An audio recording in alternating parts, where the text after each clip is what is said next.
When you deeply understand yourself, embrace your shadow, and no longer rely on external validation, the power others have to hurt you begins to disappear. Carl Jung believed that true wholeness is achieved when we integrate our conscious and unconscious aspects, including those parts of ourselves that we may deem unacceptable. This integration allows us to confront our shadow directly and move forward in life more authentically. But in doing so, we must be prepared for the possibility that others might reject us if they do want to recognize the value in our shadow. However, this should not deter us from embracing our wholeness, as the benefits of doing so far outweigh the risks. Welcome back to another video, my loves. I am a licensed marriage and family therapist, and today we are discussing people will eventually stop hurting you the moment you stop giving them the power to. My hope is that by the end of this video, you'll see why this is actually a good thing. If you've ever been in a situation where someone said something that offended you or made you feel bad, then you know how powerful words can be. In fact, words are so powerful that the pain they cause can linger long after the conversation has ended. And this is because when someone says something that hurts us,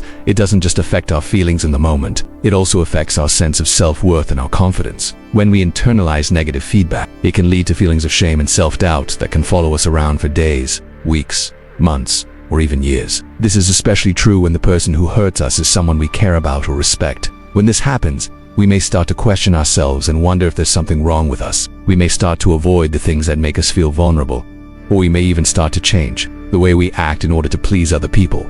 But what if we stopped letting other people's opinions define us? What if we started to realize that their words don't actually have any power over us? When we stop giving away our power, we become free. Free to be ourselves without fear of judgment or criticism. Free to make our own decisions and take our own risks. Free to pursue our own goals and dreams. When we stop looking for validation from other people, we open ourselves up to a world of possibilities. We allow ourselves to be seen for who we truly are and to experience all that life has to offer. So next time someone tries to hurt you with their words, remember that you don't have to let them. You have the power to choose how you react. You have the power to define yourself. You have the power to create your own reality.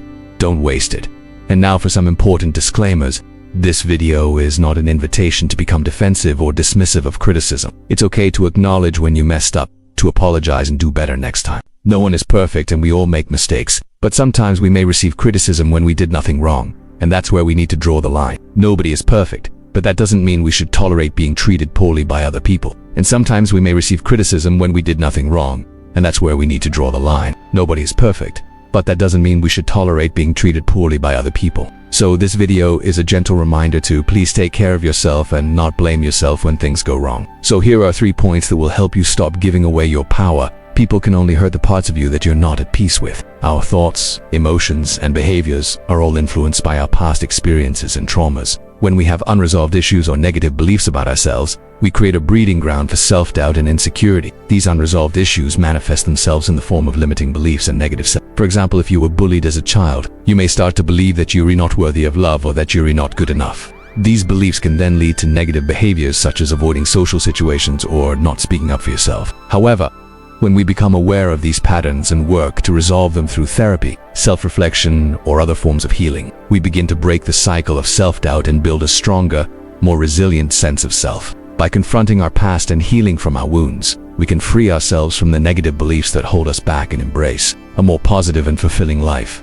Note, the moment you stop outsourcing your self-worth, no one can emotionally control or manipulate you. We often outsource our self-worth to external factors like other people's approval, our jobs, our appearance, or our possessions. We convince ourselves that if we achieve a certain level of success, or if we look a certain way, then we will be happy and fulfilled. But the truth is that only we can validate ourselves. No one else can do it for us. When we outsource our self-worth, we give away our power and we allow other people to control our emotions. We become dependent on their approval, and we start to walk on eggshells around them. We're constantly trying to please them and make them happy, because we believe that this is the only way we can feel good ourselves. But this is not the case. The only way we can feel good is by validating ourselves and accepting ourselves for who we are. When we do this, we become free from the need for external approval, and we become more resilient in the face of criticism or rejection. Number 3, healing isn't about becoming untouchable. It's about becoming whole. When we are whole, rejection loses its sting and fear loses its grip. But here's the thing,